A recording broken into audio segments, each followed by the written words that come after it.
So mga kapatid, hallelujah, being salt of the earth. Being salt of the earth. Paano po maging asin upang magkaroon ng alat sa sanlibutan ito? Now, as light guides the way, in the midst of darkness, salt preserves and enhances lives, mga kapatid. Kung ang liwanag ay nagbibigay ng kaliwanagan para yung dilim ay mawala at makalakad ang mga tao sa tama nilang lakarin, ang asin, ito na may bumubuhay at nagbibigay ng pag-iingat sa mga tao, mga kapatid. Iba po ang function ng liwanag, iba po ang function ng asin. Sinabi po ng Bible, you are the salt. And another portion, mga kapatid, you are the light. So sinama po, bagamat ang ating pong tema is more on the light o yung liwanag. Pero mapapansin natin in Matthew 5 na inuna po yung asin. Bagamat tayo'y liwanag, inuna mo nang banggitin ng Panginoon that we are what? Called the salt of the earth. So dito makita natin, para ano po yung salt na ito? This is to prevent corruption and adding value to others. Kung tayo po mga kapatid ay nakakarinig ng mga korupsyon sa paligid, huwag ka nang tumingin ng malayo. Nagsisimula po mga kapatid ang pagpapalayas at pagtanggal ng korupsyon sa mga mananampalataya mismo. Sa atin po nagsisimula yan, mga kapatid. At dahil po tayo'y asin, praise God, we add value to others and we prevent corruption from ever happening. Palakpakan po natin ang ating Panginoon. Now, how can this happen? Paano po mangyayari ito? Mapapansin natin, mga kapatid, na people need the gospel light. Alam natin na kailangan ng sanlibutan ang kaliwanagan ng Ebanghelyo. Sabi po, mga kapatid, in 1 Corinthians 15:3-4, if you already know the gospel, mga kapatid, is found in 1 Corinthians 15:3-4. At ang sabi, paano po ito umabot sa atin? How did this message arrive? Sabi po rito, it was shared to us. Ibinahagi. Sabi nga in verse 3, 1 Corinthians 15, for I delivered unto you first of all that which I received. Aking binahagi sa inyo ang mensahe na akin ring natanggap mula sa Kanya, sa Panginoon. So ang Kanyang mensahe, hindi niya gawa-gawa. Galing sa Panginoon, na Kanya pong ibinahagi ang Ebanghelyo. Ano po yung Ebanghelyo? Na si Kristo'y namatay, si Kristo'y idilibing, at siya'y nabuhay na namang muli. Jesus Christ died, He was buried, and He rose again. So Jesus as Savior, kailangan makilala ng sanlibutan. At ikaw na tinatawag ng Bible na asin, we are God's spokesman because we know the message. Kailangan yung ating kausap ay dalhin natin sa harap ng Panginoon, pakilala natin sila sa Panginoon. At sasabihin natin, they have to believe the Lord Jesus. Yun po ang simula. Hindi po magsisisi ang tao sa harap ng Lord kung hindi pa muna niya nakilala kung sino ang Panginoon. Pero kung nakilala niya ang Panginoon at siya'y naniwala na, that's the right time to share Acts 2:38. Palapakan po natin ang ating Panginoon. Kasi kung sasabihin mo, Brad, naniwala ka na kay Lord, tinanggap mo na siya. Period, hindi po. Simula pa lang na makilala niya ang Panginoon. It's just believing. And if it is belief, even the demons believe that there is one God. Buti pa mga demonyo, mga kapatid, alam nila na may iisang Diyos, mga kapatid. Pero ang malungkot, hindi naman po sila maliligtas. So ano po ang dapat mangyari sa taong naniwala? Kailangan makipag-reconcile sa ating Panginoon. Makipag-ayos siya sa Lord. Dahil ang tao nagkasala, he has to reconcile with God. How? What next? Repent. Magsisi sa mga kasalanan. Pangalawa, mabautismuhan sa pangalan ni Jesucristo. Pangatlo, mapuspos ng banal na spirito. Ano ito? Bakit kailangan magsisi? It symbolizes Christ's death. Pag ikaw ay nagsisi sa iyong mga kasalanan, tila namatay na po yung nagawa mong makasalanan nung nakalipas. At bago ka nang nilalang. At dahil patay ka na, anong ginagawa? Nililibing. Lilibing, paano ka ililibing na buhay ka pa? Inililibing, mga kapatid, sa bautismo sa pangalan ng ating Panginoong Hesukristo. Nung inililibing yung mga tao, pag sinabing libing, hindi po yung nililibing sa memorial park or sementeryo. Ang ibig sabihin ng libing dito, mga kapatid, bautismo. Yung tubig, talagang lubog yung tao. Kasi sa iba ay wisik-wisik, alam niyo yon sa simbahan. Wisik-wisik yung ginagawa sa sanggol. Yung sanggol, walang kamalay-malay. Kaya yung sanggol lumaki, akala ng magulang, Kristiyano, pero kriminal ang kinalabasan. Bakit ganon? Kasi yung magulang ang nag-decide dun sa bata na bininyagan sa church. Ang kailangan, mga kapatid, yung sinabi sa Bible, yung nalalaman mo na ang malit sa tama, para ikaw ay handang magsisi at sabihin, ako pala'y nagkamali sa Panginoon, nagsisisi na ako, Panginoon. Hindi yung ikaw ang mag-decide para sa bata, kasi wala pong malay ang bata. At yan po ang kaugalian, mga kapatid, ng marami. Binabautismuhan yung bata, at hindi po tunay na bautismo yan. Ang tawag doon, rantiso. Ano yun? Wisik-wisik. Ano yung wisik-wisik? Yung parang lalagyan lang ng konting pitik-pitik na tubig. Yun po ang bautismo sa bata. Walang kamalay-malay yung bata. Ang dapat yung tao mismo, yung marunong na, makaalam na kasalanan ba to o hindi, at handa siya magsisi. Ikaw ba ay naging ganyan na? Nagdesisyon ka na ba? At karamihan dito nagdesisyon na. At kung alam mo ang aking sinasabi, kailangan yung iba pa ay marinig nila ang mensaheng ito. Palakpakan po natin ang ating Panginoong Diyos. Jesus died, Jesus was buried, and He rose again.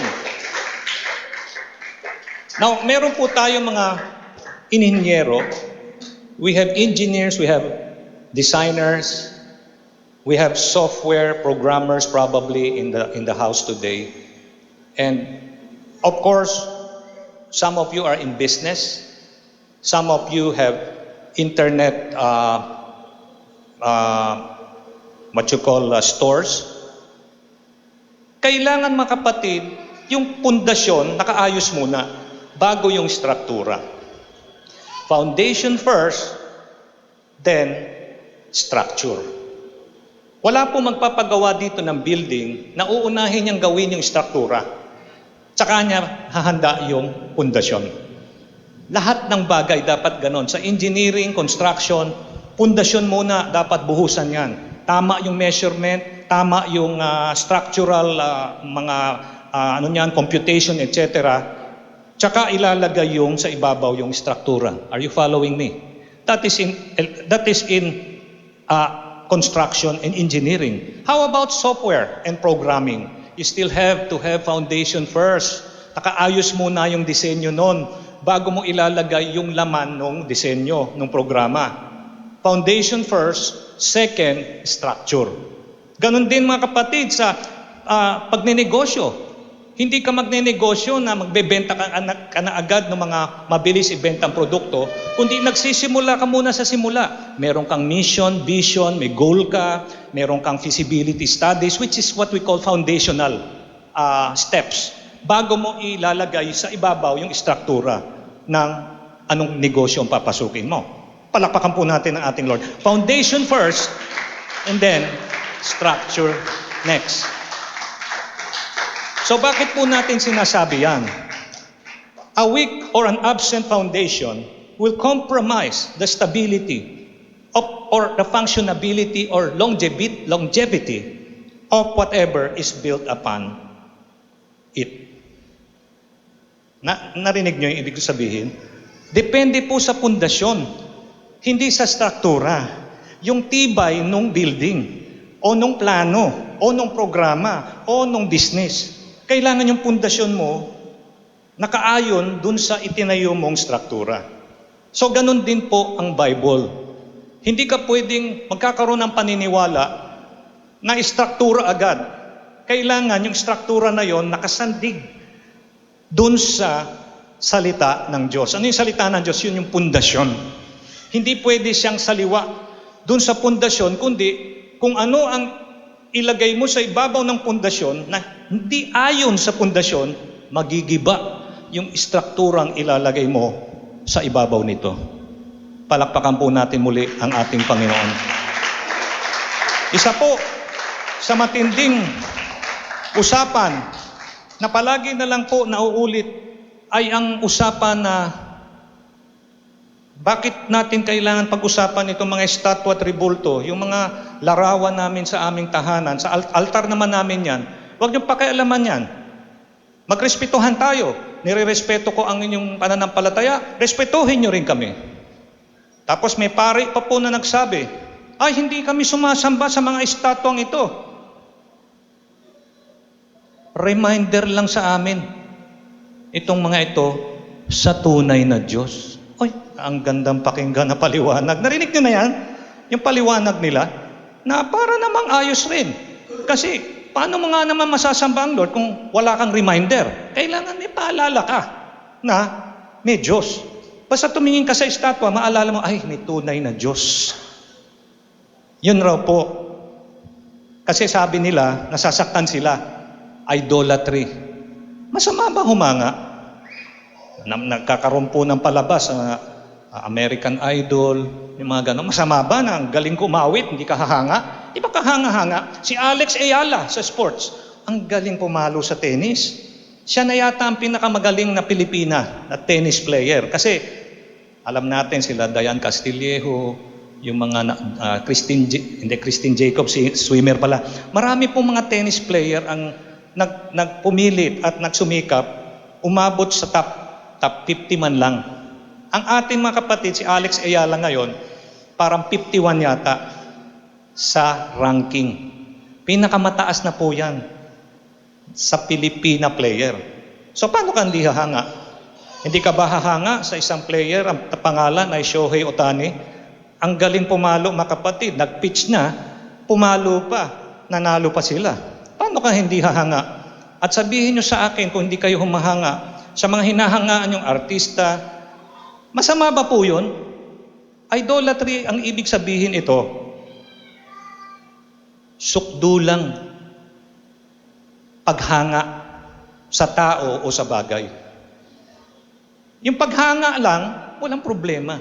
Kasi kahanga-hanga eh. Pero pag sukdulan na parang ginagawa mo ng Diyos, yung tao o yung bagay, idolatry na. Sa Bible, ang idolatry, yung posisyon ng Diyos sa puso mo o sa buhay mo, merong ibang nakaluklok. Hindi ang Diyos. Naririnig niyo ako? Dapat yung luklukan sa puso mo na lugar ng Diyos, iba ang nakaluklok. Iba ang nakaupo. That is idolatry. Sumasamba ka sa Diyos-Diyosan. Baka sarili mo ito. Baka negosyo mo, pera. Baka yung crush mo. Hindi ko alam. That can be an idol. Kaya sabi ng Panginoon, do not make graven images of creation above heaven and earth. Huwag kang gagawa ng rebulto, estatwa, likeness ng Diyos. Ano sabi? Do not make, mga kapatid. Deuteronomy, mga kapatid, 5:8, Leviticus 26:1, Exodus 24 and 5. Alam niyo, mga kapatid, may pundasyon po tayo eh. Ang foundation natin, Deuteronomy 6:4. Hear, O Israel, the Lord our God is one. Isa ang ating Diyos. Yan ang ating mensahe. Kasi pagdating sa bagong tipan, inulit mo ni Kristo. Sabi ni Kristo sa Marcos 12:29, Hear, O Israel, the Lord our God is one. Yun po ang pundasyon. Kaya bilang salt of the earth, yun po ang mensahe natin. Hindi tayo pwedeng kumuha sa mga ibang mga Christian group na mga mensahe para ituro tungkol sa kung sino ang Diyos. You already have the truth.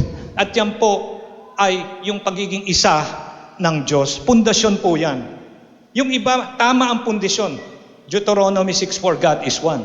Pero pag naglagay ng istruktura, sinasabi nila, itong Diyos na to, tatlo sila. Narinig niyo yung teaching na yan? Saan ka makarinig sa mathematics na you said one, but they mean 3 in 1? Ang 3-in-1 nung panahon ko, may cassette recorder, may TV, merong radyo. 3-in-1. Tapos sabi naman ng pastor sa Green Hills, 3-in-1 coffee. Parang ganon. Wala kang makikita sa Bible na 3-in-1, 1-in-3, unity in plurality, ang tawag dito, 3 persons, wala kang makikita. Ano makikita mo? Foundational truth. Hear, O Israel, the Lord our God is one. Kaya yung pundasyon na iluluklok natin yung struktura na iluluklok mo sa pundasyon, dapat naaayon. Kaya ko to sinasabi bilang salt, bilang liwanag ng Lord, wala tayong ibang mensahe, kundi ipangaral ang tinuro ni Kristo sa kanyang mga alagad. At tinuro naman ng mga alagad sa mga alagad at umabot po sa ating kapanahunan. Yun po ang ating mensahe. Hindi tayo nag-iimbento ng mensahe. Galing po talaga mismo sa ating Panginoon. Hallelujah. Yun po ang maganda. Exodus 20:4-5. Do not make, do not bow, do not serve. Huwag kang gagawa ng ribulto. Sumunod na verse, huwag kang luluhod sa ribulto. Pangatlo, huwag kang maglilingkod. Ang tanong, dun sa unang utos, kung sumunod ka, may luluhuran ba yung tao? Meron bang pagsisilbihang estatwa yung tao kung walang lumikha nung kaanyo ng Diyos sa lupa na estatwa? Wala. Kaya nagkaroon ng paglingkod, pagluhod dahil may lumikha, may gumawa, may sumuway sa utos ng Lord. Sabi po sa Leviticus 26 verse 1, do not make. Ayan na naman. Sabi po sa Exodus, do not make. Sabi sa Leviticus, do not make. Sabi sa Deuteronomio, do not make. Deuteronomy 5:8 mga kapatid. Huwag raw gumawa ng ribulto. Anong ginawa ng tao? Gumawa ng ribulto, tapos pag sinabihan na sumasamba kayo ng Diyos-Diyosan, sasabihin, hindi namin sinasamba yan. Reminder lang. Yun ang sabi ng pare. Ang nakasasakit ng loob, mga kapatid, ang aking mother, na kapiling na ng Panginoon sa oras na ito, hindi ganon ang unawa niya sa katuruan ng mga nila. Kaya nga, yung mga ribulto sa bahay namin dati, talagang hindi po yun maitapon-tapon o hindi masira-sira. Kasi para sa kanya, representative or anyo ng Diyos yun sa lupa. Sabi nung hindi natin sinasamba yan. Yung mga miyembro sumasamba, paano yan? Diligaw po yung mga tao. Marami pa rin ganyan dito. Pastor, paano naman itatapon yan? Ang mahal-mahal. Minana pa sa kanununuan, marmol yan, mamahalin yan. Ibig mong sabihin, dahil mamahalin, patuloy kang susuway sa Panginoon. Sabi nga, huwag kang lumikha linikha, anong gagawin mo dyan? Tapon mo yan. Bahala kang anong gawin mo dyan. Pulbusin mo or what, nasa iyo. Kasi kung gagawin mo yan, pinatutunayan mo, naunawaan mo yung pagsuway ng mga gumawa ng mga estatwang yan. Hindi ka magpapabola sa sinasabi, hindi mo naman sinasamba, reminder yan. Hindi ba nila alam yung reminder? Salita ng Diyos. Naunawaan niyo ako? Di ba reminder yung sinabi dito sa Deuteronomy, do not make, do not bow, do not serve. Palakpak sa Panginoon. Babalik pa rin sa salita ng Diyos eh. Sabi ng pare, reminder ito. Tapos, binalikwas niya kasi, parang di ko alam kung sa video ko nakita yan sinabi ng pare. Ang sabi ng pare, ang pinaka masahol raw na idolatry ay yung tao raw na hindi tumatanggap ng panig ng iba. Doon napunta yung usapan. Kasi hindi tinatanggap yung panig nila, yung tao na yon, yung pa yung may kasalanan ng idolatry. Samantalang pinag-uusapan, tao at ang Diyos. Sabi naman nung pare, tao at tao. Ikaw na tao, may idolatrous ka kasi masyado ka makasarili. Hindi niya napansin, bilang sabihin mo na siya ay lingkod ng Diyos, sana, sabihin niya, kung hindi ka na sumusunod sa Diyos, aminin niya. At ituwid niya yung kanyang mga miyembro. Ilulusot pa. Sasabihin mga kapatid, reminder lang yan. Kung reminder yan, paano kung sirain natin ngayon yung rebulto na yan? Para subukan lang kung reminder lang yan. Pag tinanggal mo ba yan, hindi mo na maalala na may Diyos? See? Magagalit sila, di ba? Pastor, masyado ka na mamaalat. Yung mensahe mo, tayo na dapat salt, medyo sobrang alat. Alam niyo mga kapatid, magsabi lang tayo ng totoo. Sabihin natin sa kanila yung dapat nilang marinig. Hindi tayo naninira, hindi tayo nagpapasakit ng kalooban, pero kung sasakit man ang kalooban ng ating kapwa, kailangan lang nila marinig. Maginoo ang ating pagsabi sa kanila. Hindi nyo ba alam, pati sa church nila, meron nakalagay doon, 10 utos. Nandoon, huwag kang gagawa, huwag kang luluhod, huwag kang maglilingkod, nandoon. Palagi nila yung nakikita, dinadaan-daanan lang. Kailangan nila, hindi lang liwanag. Kailangan nila ng alat, preservative. Kailangan nila ng enhancement para gumanda. Hindi lang ang buhay natin, kundi buhay rin nila. Hallelujah.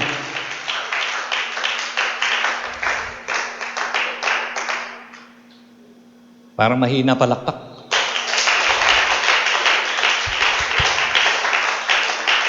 Pag sobrang alat, masama sa katawan ng tao. Tama po. Mahilig kayo sa bagoong? Mahilig sa patis? Kami naman na may dugong Chinese, toyo, alat pa rin. Pero pastor, walang dating yung mga toyo na yan, kahit kiko man yan. Wala pong bayad po aking sinasabi rito mga brand. Yung patis, pag yan natikman mo talagang may sipa. Masarap. Yung alat niya matindi. Pag sumobra, masama. Ang sabi po mga kapatid, pag sumobra yan, parang mauhaw ka. Tama ba? Tapos pag sobra, mamamaga yung katawan mo. O dili kaya, high blood pressure, tataas ang presyon mo.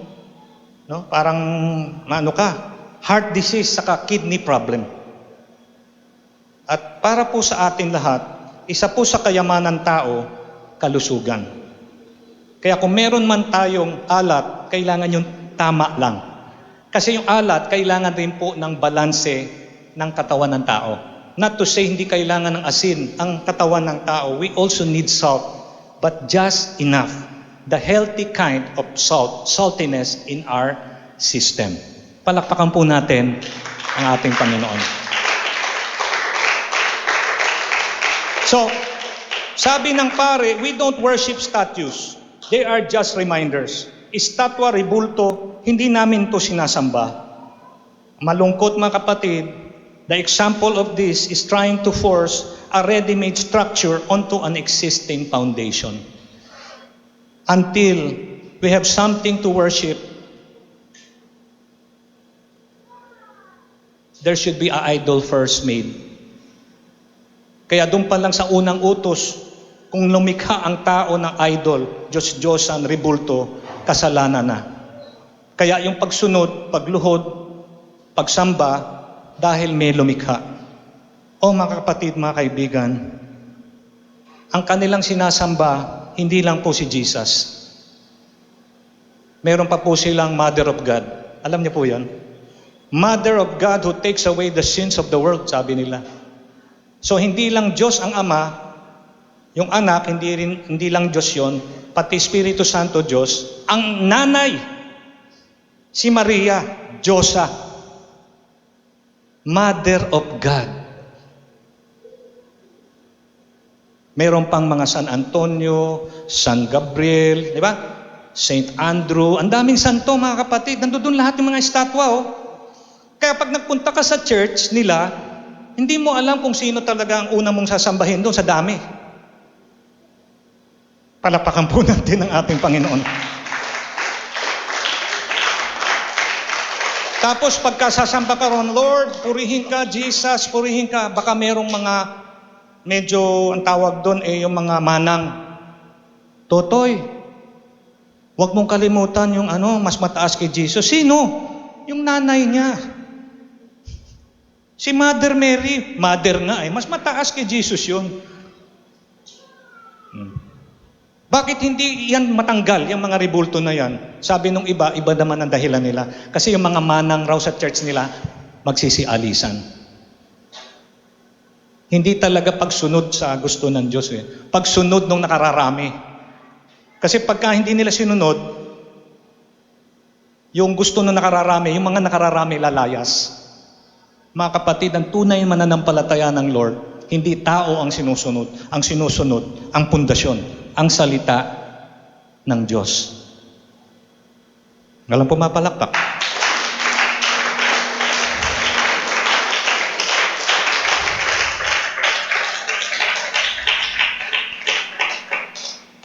James 1:23-24, not just hearers but doers.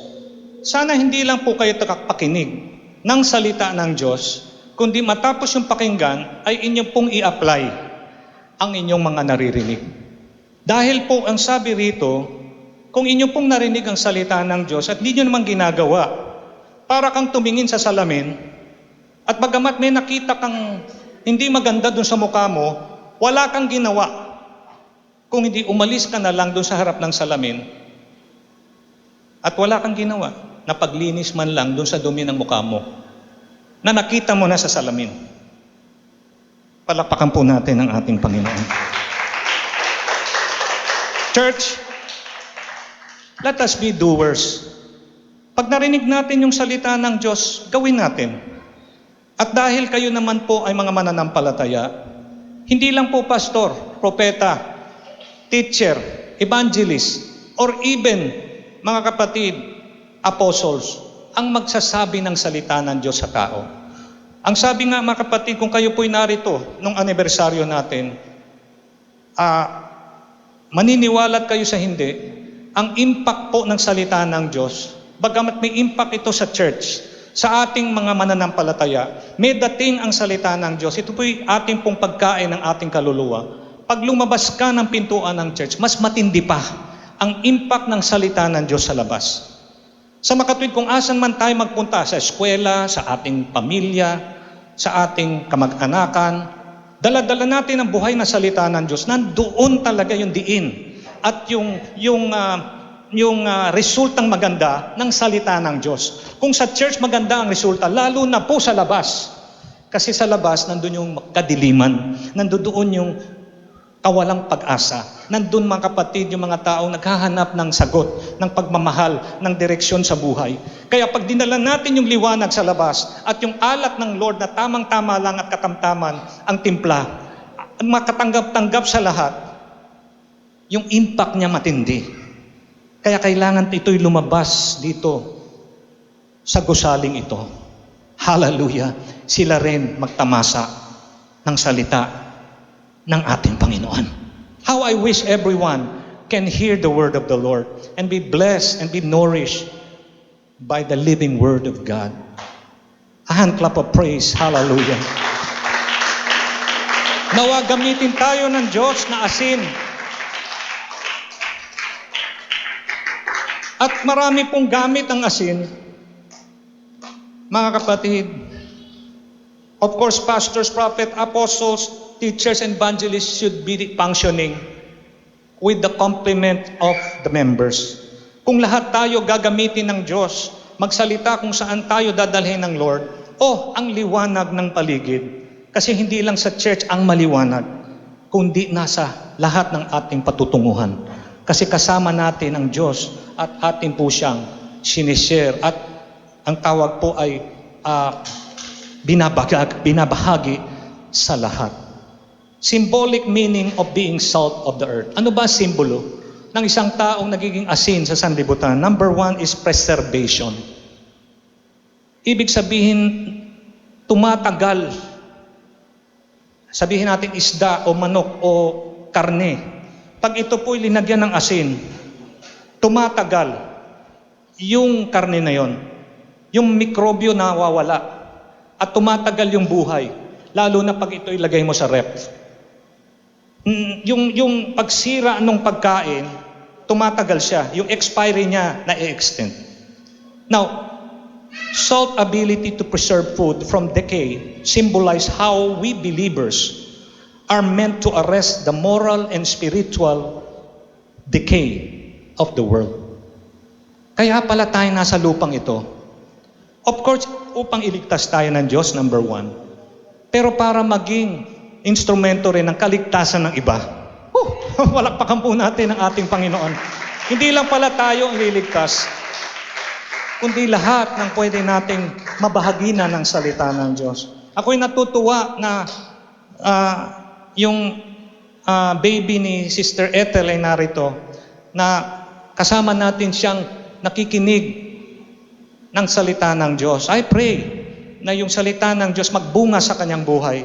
Magkaroon siya ng pananampalataya sa Panginoon na siya ang magliligtas sa lahat ng sumampalataya sa Kanya.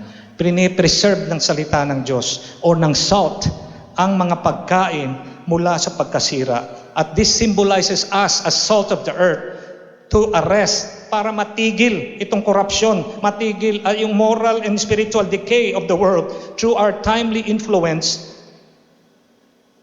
be felt by all. Yung ating napapanahong impluensya ay maramdaman ng lahat. Yan po ang importante sa kapanahunan natin ngayon, na tayo po ay maging preservative. Palakpakan po natin ang ating Panginoon. Pangalawa, kabanalan. Ang sabi mo, Christian ka, ang sabi mo, mananampalataya ka, kailangan nakikita po yan sa salita, sa pananamit mo, sa pamumuhay mo, kung paano ka kumilos, paano ka magtrabaho. Kailangan makita yan. At ang marka ay kabanalan. No? Sabi po rito mga kapatid, salt color is white. Yung asin mga kapatid puti, pagpapatunay na ang Panginoon ay banal. At ang simbolo nito mga kapatid is constant representation of God's purity and purification Christians are called to in their lives. Tinawag tayo ng Panginoon maging banal. Ang sabi nga po sa Lumang Tipan, Leviticus 19:2, be holy for I am holy. So saan ito makikita? Pag nasa langit na tayo? Hindi, dito pa lang. Kailangan makita na tayo binago ng Panginoon. Every man be in Christ, we are what? New creatures. Be holy for I am holy. Leviticus 19:2 in the Old Testament, yun ang sinabi. 1 Peter 1:16, ganun din ang sinabi. Magpakabanal kayo dahil banal ako, sabi ng Panginoon. May simbolo, mga kapatid, ng asin sa ating buhay. At nandiyan rin po ang kasunduan. Ang kasunduan, mga kapatid, sa unang mga panahon, sila'y nagkakasundo na may kasamang handog na asin. Pagpapatunay na totoo ang kasunduan. Parang ito yung selyo na ito ang nagpapatotoo sa ating kasunduan. Yun po ang gawain nila noong unang panahon. At dahil ito po'y ginawa noong unang panahon, nire-respeto pa rin natin ang ganitong gawain. Sabi po, it signifies a perpetual and unbreakable agreement with God. Ang kausap mo, hindi tao. Ang Diyos mismo. Sealed by salt. Further emphasizing its role in solemn and lasting commitment. Values and loyalty, halaga at katapatan ay dulot, mga kapatid, ng asin. Salt is valuable commodity in ancient times and even in our times. Sino po rito sa kanyang kitchen walang asin? Siguro yung po ang palagi niyong unuunang bilhin. Bumibili ba kayo mga kapatid yung nasa kariton? Uso pa ba yon? Hindi na kami gumagamit, pastor niyan. Ano na kami? Malinis kami. Anong ginagamit mo ngayon? Iodized salt na kami ngayon. Yung ginagaling po sa bukid, ano ba yun? Yung nakakagasgas, ano ba yan? O rock salt. Linalagay ko sa aquarium yun, mga kapatid. Ginaganahan yung mga goldfish namin nun. Pero minsan namatay, parang luma yata yung nabili kong asin. Doon po sa nakakariton sa amin. Importante ang asin talaga eh. At ito po ay nagpapatunay, nagsisimbolize that believers are precious to God. Ang asin, mga kapatid, ay simbolo na nagpapatunay na tayo ay mahalaga sa ating Diyos na buhay. Symbolizing that the believers are precious to God. It was also used to seal friendship agreements, as said a while ago, signifying loyalty, faithfulness. Palakpakan po natin ang ating Panginoon. Matindi ang simbolo ng asin. So, ano po ang mga gamit ng asin, mga kapatid, sa pagkain? Marami. To flavor and preserve food. Hindi lang palalasahin yung pagkain or gigisingin yung timpla ng pagkain, kundi pag hindi naubos, kadalasan, basta may asin, tumatagal yung ulam. Ingredient used for producing chlorine, soap, or baking soda. Sino po rito, pagka gusto niya yung kanyang ngipin, wag dilaw, baking soda. Baking soda. Or yung inyong stuffed toy. Di ba? Parang marumi na.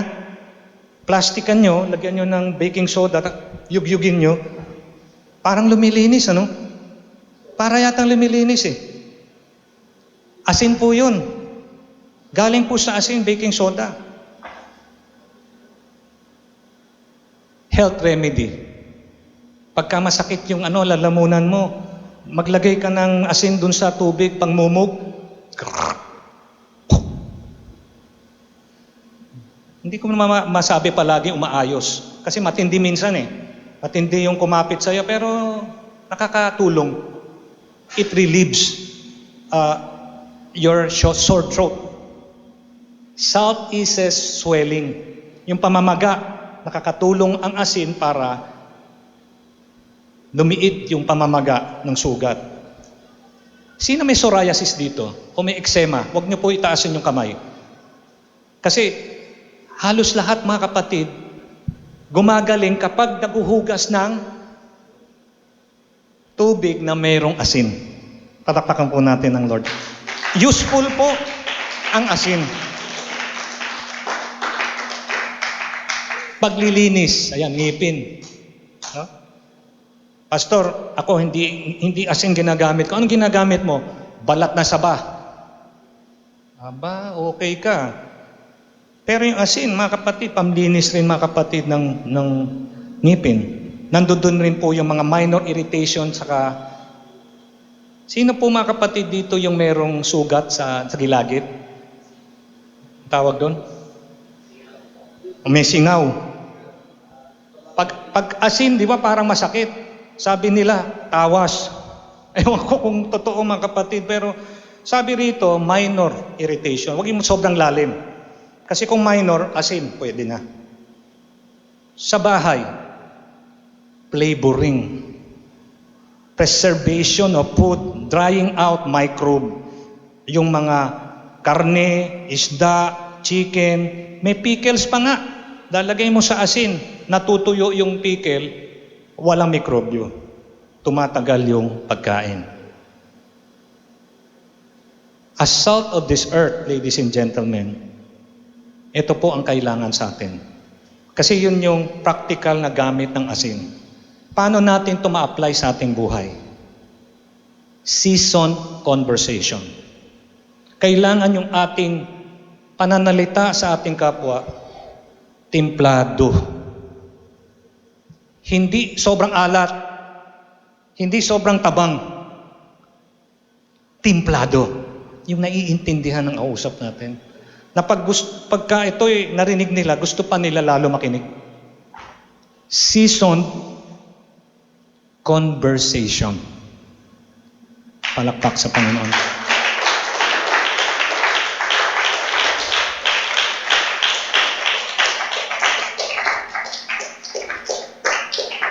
Brad, bakit kanina nung tayo pumunta dun sa kantin natin, nag-pray kayo? Yung sagot ng aking kasama, kasi Brad, di kami baboy eh. Ang gaspang. Parang may katwiran naman kasi baga tayo tao. Marunong tayo kumausap sa Lord. Pero yung mga manok, mga kapatid, di ba? Pagkatapos uminom ng tubig, pumupuri sa Diyos eh. Hayop yun. Pero mo sabi nung kasama ko kasi, kaya kami nagpe-pray kasi hindi kami baboy. Nagpe-pray kami kasi ang Lord ang nagpo-provide ng mga blessing na to. Di ba? Galing sa Lord to. Templado, hindi magaspang na. Ano yung nagugulat yung kausap mo? Saan bang lupalop ng lugar itong taong ito? Bakit ganito naman? Sabihin, ibig sabihin ako hayop kasi hindi ako nag-pray. Dapat templado. Seasoned conversation. Yung nararapat na pananalita, yung naiintindihan, Maginoo. Tapos pag narinig ng tao, gusto pa lalo makinig sa'yo. Kasi templado. Yung pananalita mo, pag-share mo ng katotohanan galing sa Lord. Hindi kasi ibig sabihin katotohanan, ito totoo, bahala ka. Hindi po ganun. Seasoned conversation. Napapanahong pagpapaliwanag at dialogo sa kapwa mo. At pag narinig niya yun, sasabihin ko sa inyo, pag tama yung timpla, gusto pa lalo nila mga kapatid, ano pa ang isi-share mo sa akin? Turuan mo nga ako mag-pray, turuan mo nga ako dito sa ano ba yung mga second coming na yan? Ano ba itong Holy Spirit? Ano ba itong, alam nyo na lahat yan eh. I-share mo sa Kanya. Tulad ng pag-share sa'yo nung nauna sa'yo. Paano ka umabot sa level mo? Meron nagturo sa'yo. Meron nag-mentor sa'yo. Meron nagpaliwanag sa'yo. May nagtiyaga sa iyo. Timpladong pakikipag-usap.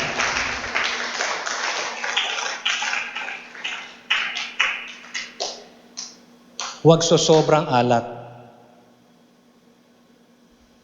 Sarap nitong pansit Bango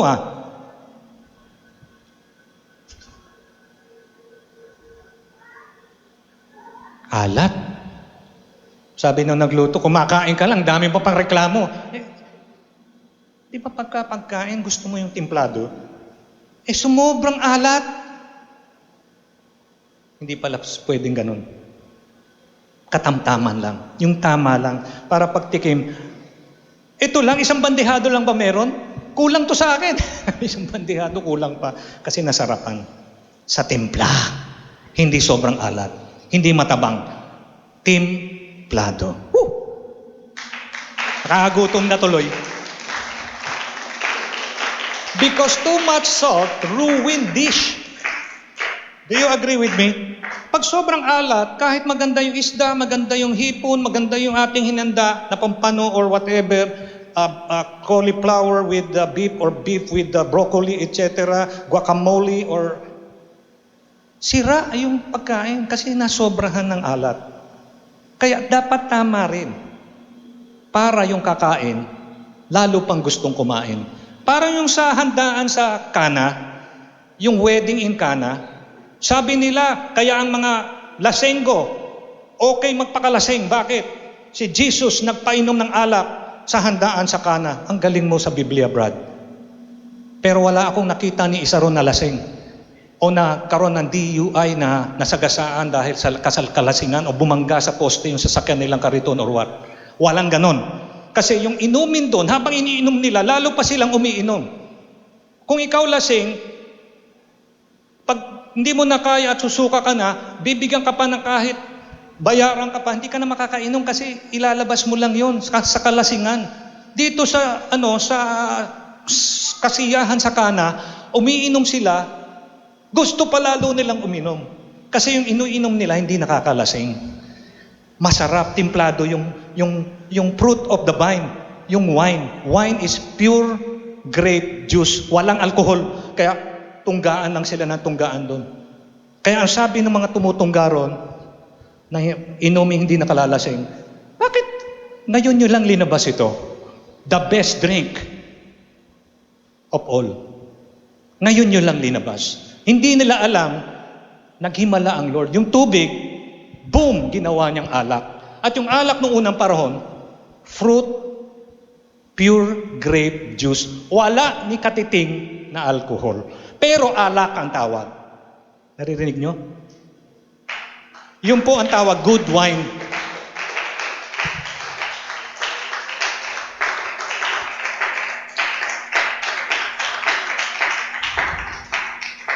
Meron po nabigay sa akin wine. Tiningnan ko. 0 alcohol.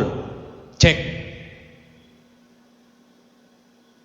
Tinanggap ko mga kapatid. Salamat po sa inyong binigay. Kasi kung magbibigay kayo ng alak sa akin, merong kahit 2% na alcohol, siguro di-display lang po namin, itatago namin sa lugar na hindi makikita.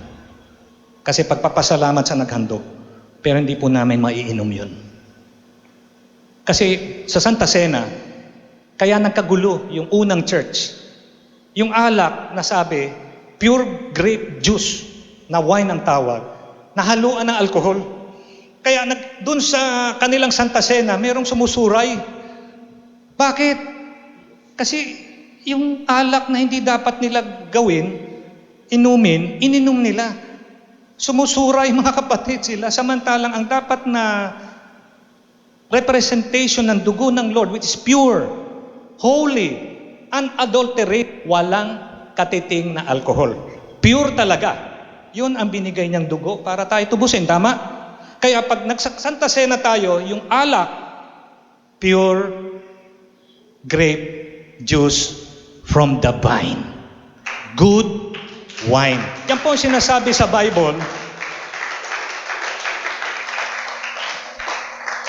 Symbol of prosperity and blessing. Kaya nag-iinuman sila. Hindi para malasing. Umiinom sila dahil sa katagumpayan ng ani. Palakpak sa Panginoon. Just as too much salt can ruin a dish, Christian must be careful not to overdo their influence in a way that alienates others.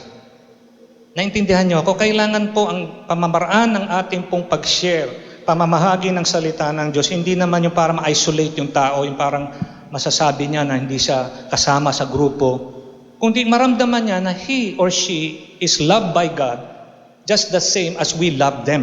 That's why we're sharing in the first place. Huwag po tayo maligaw, nagse-share tayo dahil mahal natin ang ating kapwa. Yun naman ang unang ginawa ng Lord sa atin, di ba? Minahal niya tayo. Kaya ganun din. Ang dahilan ba? Bakit ba? Yan palagi sinasabi mo, Pastor.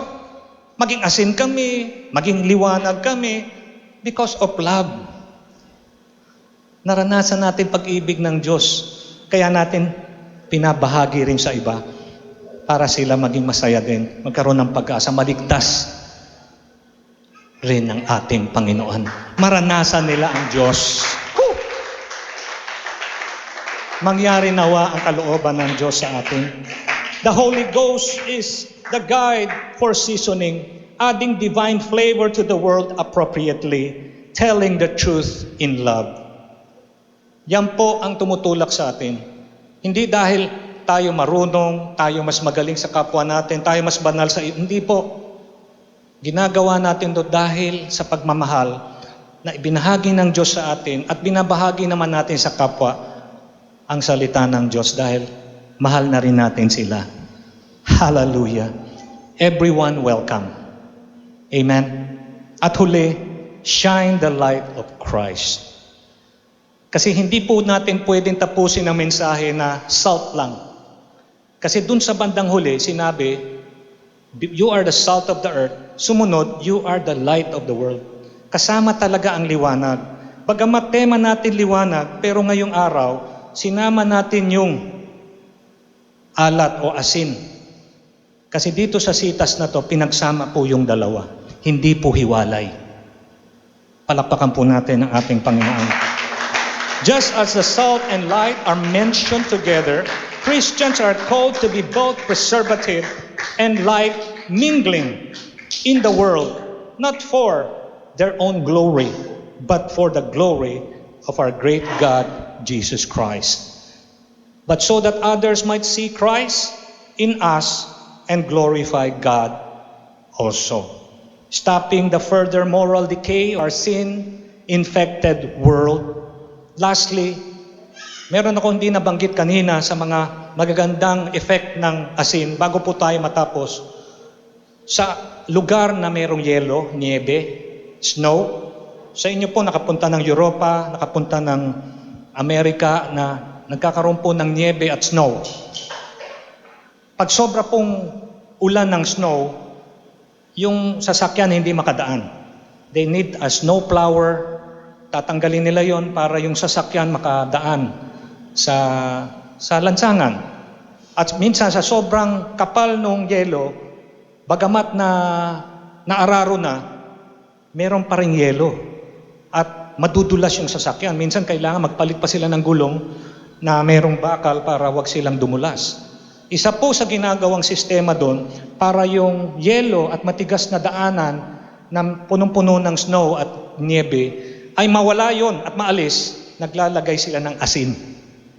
Because salt, the ices, tinatanggal, tinutunaw po yung mga unnecessary na mga yelo at niebe sa lansangan. Palakpakan po natin ang Panginoon. I pray na wala po rito ni isa ang magiging malamig sa pananampalataya sa Panginoon. Kasi kung ikaw ay asin nga, dumarating sa iyo yung kahinaan dahil tao tayo. Pero magtatagal ka sa ganyang kalagayan, hindi na po tama. Dahil kung ikay asin, sapat na yung pangako ng Diyos sa buhay mo para yung panlalamig mo sa buhay ay hindi magpatuloy at matunaw yung panlalamig at magpatuloy kang maging mainit, tapat, tuloy-tuloy sa Panginoon. Sa hirap, sa ginhawa, you're looking, hallelujah, at the Lord, looking at to Jesus, the author and finisher of your faith, until the end of time. Whew! May trabaho, walang trabaho, may corruption, walang corruption, tuloy ang paglilingkod at pananampalataya sa Diyos. Merong dumarating sa panahon na ganyan. Pero isa po sa nagagawa ng asin sa buhay natin ay yung panlalamig hindi tumatagal. Yes, lumalamig ka pa rin dahil tao, pero sa tulong ng Holy Spirit at ng asin na nasa iyong buhay na nga, una kang nakikinabang. Kung pakinabang ang asin sa iyong kapwa, una yan pakinabang sa iyo. Panalangin ko, mga kapatid, wag lang naman tayo lang ang makinabang. Sapat, higit sa sapat yung binigay na provision ng Lord. Nawa, maging useful tayo. Kasi sabi po sa sitas, before I end, if we lose our saltiness, our usefulness is lost also. Sayang po yung naging matapat nating buhay kung yung ating influence ay wala na pong nagagawa. Kasi yung saltiness natin wala na. Hindi dahil wala nang silbi ang salita ng Diyos. Bakit tila wala na pong dating at impact? Nanlamig kasi tayo. Ang kailangan ay tayo'y mainit. Nanghihina, pero yung asin na rin na nasa atin, sapat para tayo manumbalik, tapat pa rin sa Panginoon at magpatuloy maglingkod sa hirap at sa ginhawa sa Panginoon. Make us all passionate, Lord. Gawin niyo kami, Panginoong, magiliw enthusiastic, masigasig, spirited, masigla, salt of this earth. Alam nyo mga kapatid, hindi po nakasama si Pastor Obet sa atin dahil siya po ay nasa Claveria, Cagayan. At malungkot man sabihin sa inyo, let me be the bearer of bad news, sad news, na yung father po ni Sister Rose Aganon ay tinawag na po ng Lord pauwi sa piling ng Diyos. At atin pong parating sa mag-asawa ang matindi at marugdog na pakikiramay dahil nung early this year, January, I think, February, naroon po sila, okay pa si tatay, malakas pa. But when they went home 2-3 weeks ago, si Papa, mga kapatid, Papa Benito Daliego was already bedridden, all alone in his place in the province. In the nick of time, dumating si Sister Rose na anak po ni Brother Benito para magbigay ng huling serbisyo, magpuyat, alagaan. At bagamat pwede sana dalhin sa ospital, ang sabi ng ospital, sa bahay na lang po ninyo siya alagaan. Life is fragile. Temporary lang ang buhay ng tao. When the Lord tells us that we are salt, we become blessed because we're still in the prime of our lives. Napakabata pa ng ilan sa inyo. Ang pastor niyo mukhang bata lang. Pero hindi na po ako bata, mga kapatid. How I wish kasing gilas ko kayo, mga kapatid. I wanted to serve God more, but I'm already 61. Pero hindi ko pwedeng sabihin na ako'y 61 na. Gusto ko sabihin ako'y 16 anyos pa lang. Baliktad, ano? Okay ba, Brad? We have to be salt of the earth. Right here, right now. Habang kayo ay batang-bata pa lang. Kasi pag bata pa lang, wala pa kayong asawa, wala pang boyfriend, girlfriend. Maglingkod na kayo, makawin kayo ng soul. At later, ay ito na pala, meron na kayong boyfriend, meron kayong etc. Dahan-dahan, mag-asawa na, pamilya. Enjoying life, mga kapatid, doing what the Lord wants you to do. Ano yun? To be salt of the earth. Enjoying what you're doing, getting paid for your profession, and yet obeying God's will. Hindi ba napakaganda nun? Trabaho ka ng trabaho, masyadong focus doon, hindi ka nakakalingkod sa Lord. Bakit ka pa nagtrabaho? Kaya ka nga linagay ng Diyos dyan, mga kapatid, para maging asin, maging influence na positibo. Amen. Ano tuturo ko, Pastor? Ang dami mo nang alam. Paano ko siya sisiran? Naranasan mo ang Panginoon. Kaya kung naranasan mo ang Panginoon, ikaw ay pwede nang maging asin sa kapwa mo. Need-based evangelism. Anong kailangan? Doon ka papasok. Nagkakagulo na yung mga kasamahan mo ron. Hindi ka pa nagsasalita. Di ba ganun yung nangyari doon sa barko? Nagkakagulo na eh. Wala naman sa panahon ngayon, bakit umuuga ng gusto itong barko natin? Halos mabiyak na.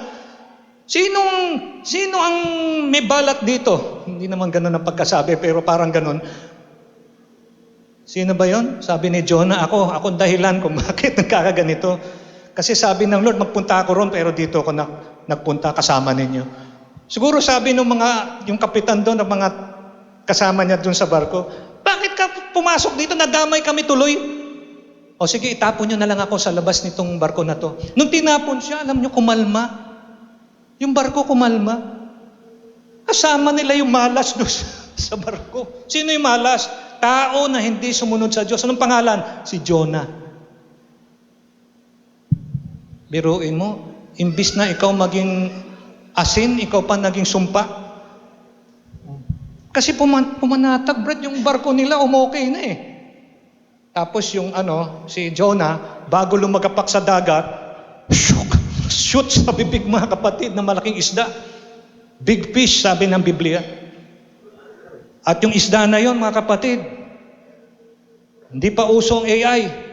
Alam niya kung saan dadalhin itong nasa tiyan niya. Simbolo na ang Panginoon namatay nung siya'y pinako, namatay siya, nilibing. 3 araw siyang patay eh. 3 araw na buhay. Ganon din ang simbolo ni Jonah.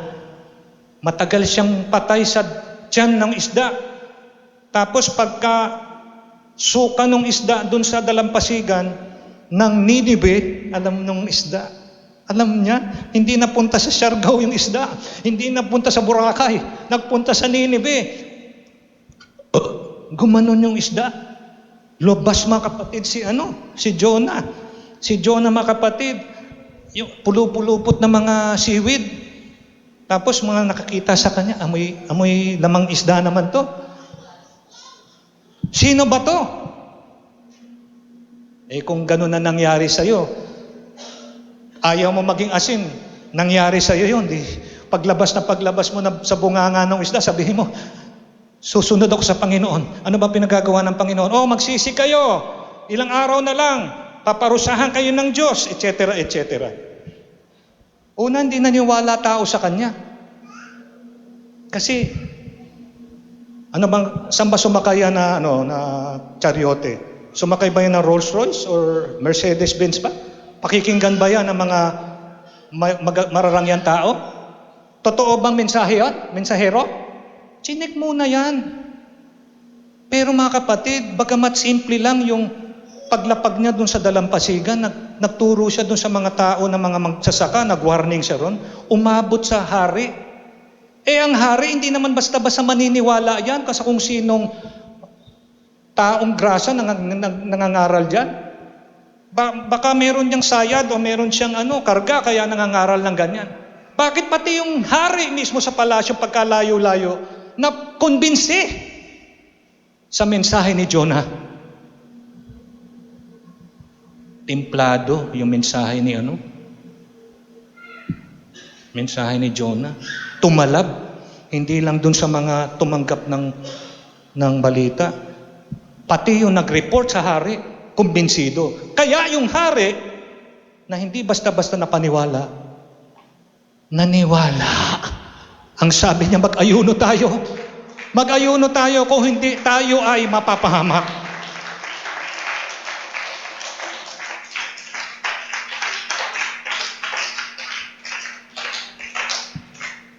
Wala na po yan sa aking notes. Napunta na tayo sa Ninive.